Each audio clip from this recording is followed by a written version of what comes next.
Welcome back to Ian Strong Out Guitars, and today we are currently in our awesome 1970s paneled bedroom that has a light dimmer, which kicks ass. But anyway, I don't have the guitar with me currently because it's drying, but I'm much further ahead than it appears. I've tried to upload this video like 5 times, and every time something stupid happens and it does not upload, or it uploads the wrong video. So hopefully this one uploads and you enjoy it. So yeah, check it out. Okay, admittedly, whenever I first started doing this, I was trying to make it like an infomercial, like, oh Jesus, look at the ridiculous things you have to go through using a draw knife or, you know, a plane. And if I would have got this up in time, it might have saved the guy, Joe, whose guitar this is, some trouble, because he is actually having some trouble with some curly maple, and yeah, it's a lot easier to sand it. And I was just kind of being a wise ass with the you know, spoke shave and everything, and especially the plane. But you know, you can use them. It's not like impossible or anything. It's just, you just have more tendency to have some bust out, or you know, it's just a lot. It's tougher. It's easier to sand, and you can get pretty precise with an orbital sander. Now what I did was I took some, I don't know, some old, like, packing tape or something that I found there in the shop, and just kind of made a template. Just, you know, the measurements of where I wanted the bevel to be, and that old heavy-duty tape, it actually, you know, it protects from the sandpaper too, like, you know, if you don't want to screw anything up that you've just stained, because generally, unless you're painting the guitar a solid color, a lot of times you want the bevels to be a different color, unless, you know, you're painting them as well, like, say, you know, you wanted something green with silver bevels, you know. But for the most part, if you're going to be using a stain or anything like that, and you're going to have contrasting colors, then, you know, you're probably going to do the bevels after you at least put the tint down. So it's, yeah, it just gives you a reference guide. Sometimes it's not that you necessarily need it, you know, but yeah, it's not a bad idea. It's kind of like taping off the fretboard, like when you're doing fret work.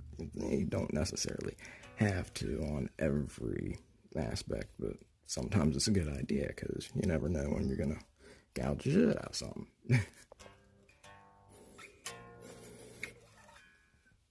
Now, on like the transitional angles there and stuff, you really want to try to be very fast, hard, and precise with the sander, so you have a bit of an edge to the transition there. You don't want it all rounded off, because you're not making a cove, you know, you're kind of making a canfor, so you want it to be exaggerated. You don't want it to just be, you know, rounded out in a angle, essentially.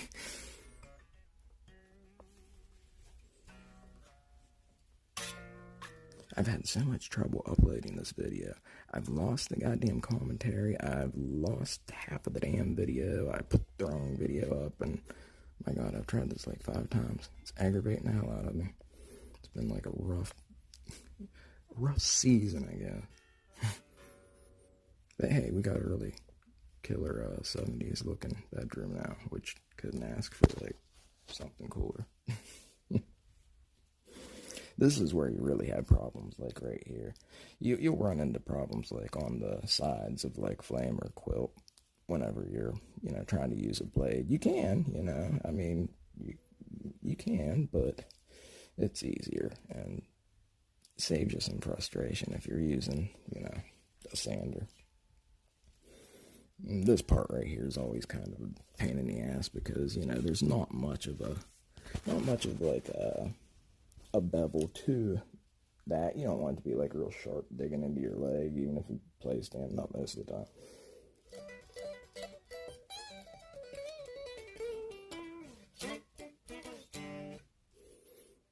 Yeah, and you want to try to be as like hard and precise there as you can.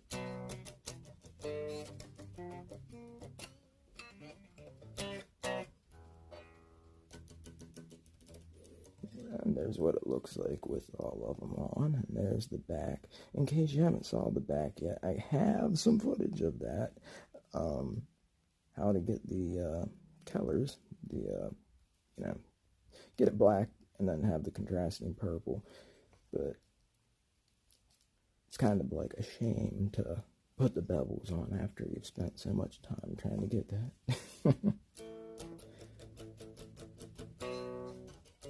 Now the ash, it's hard.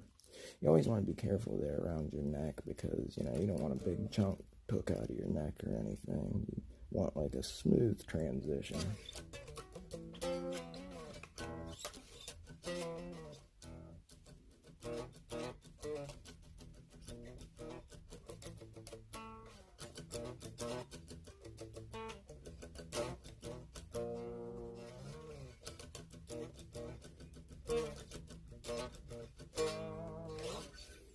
Now, the only other problem with ash, besides it being really hard as hell, is how thick the grain is, or how wide the grain, or how deep.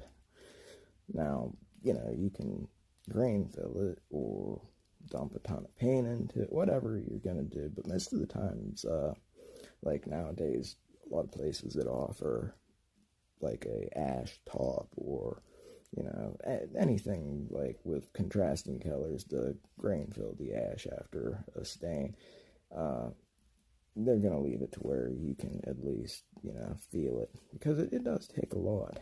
Like, it's still currently drying at the moment because it does take a hell of a lot of paint.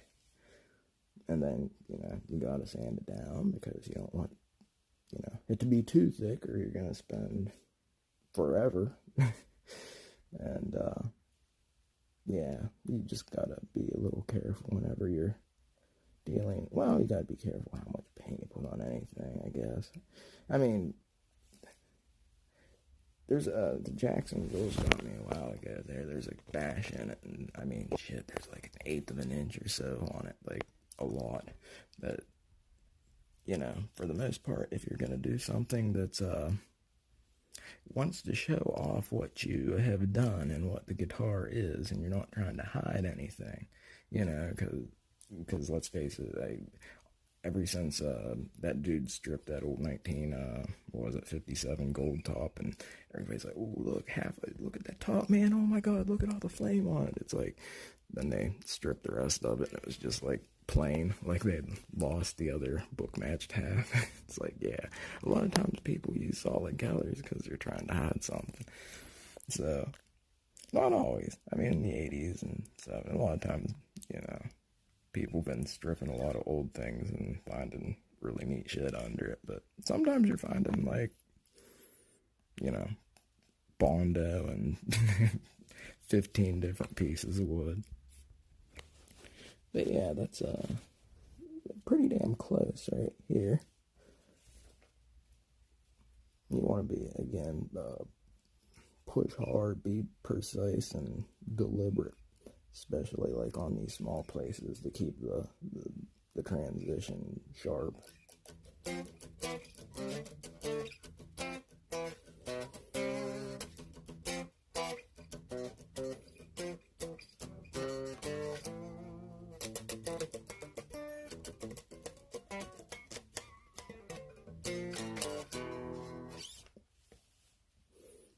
And yeah, right. You can see some of the black, how it had seeped through. Like, you're always going to have that whenever you have, like, a deep grain. So, essentially, just account for it.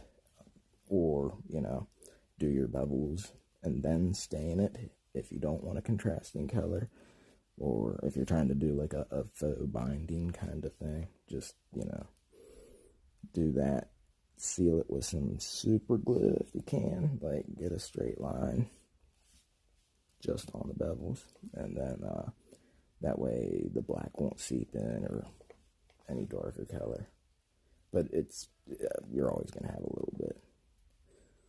Like, always. I've not seen, like, anybody, like any company, any person, I've never seen anybody be able to get it completely, just perfect transition, white to black or white to whatever.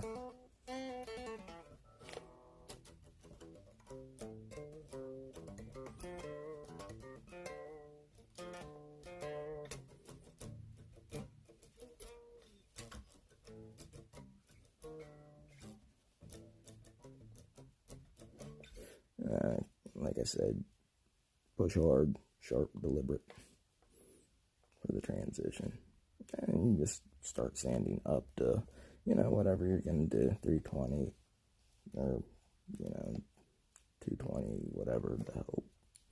I want something about 280 though.